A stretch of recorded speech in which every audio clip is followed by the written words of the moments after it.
ગોંડલ એ division police સ્ટેશને હું મારી વિશેષ ફરિયાદ લઈ અને આવી છું, કારણ કે જે બનાવ હમણાં મારી ઉપર બન્યો, ગોંડલની અંદર જે હુમલો કરવામાં આવ્યો મારી ઉપર, એમાં જે આરોપીઓ છે એને ક્યાંક ને ક્યાંક સાદી કલમો લઈ અને છાવરવામાં આવતા હોય એ રીતની ઘટના અહીંયા બની છે. એટલે આજે જે ફરિયાદ હું અહીંયા આપવા આવી છું, મારું વિશેષ નિવેદન જે લખાવા આવી છું, એમાં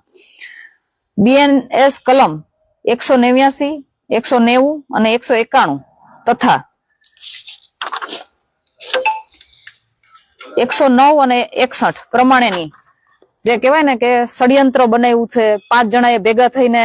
કાવતરું રચ્યું છે, 5 જણાએ ભેગા થઈને હુમલાનો પ્રયાસ કર્યો છે, જીવલેણ હુમલો કર્યો છે. એના સિવાય એને કોના દ્વારા આ આદેશ આપવામાં આવ્યો હતો, એ બધી જ એના જે મોબાઈલ છે એની પાસે જે કહેવાય ને કે વિડીયો ઉતારતા હતા, તો વિડીયો એને કોને મોકલો, એના ફોન રેકોર્ડિંગ, એનું CDR કઢાવવા માટેની તમામ રજૂઆત મેં પોલીસ સ્ટેશનમાં કરી છે.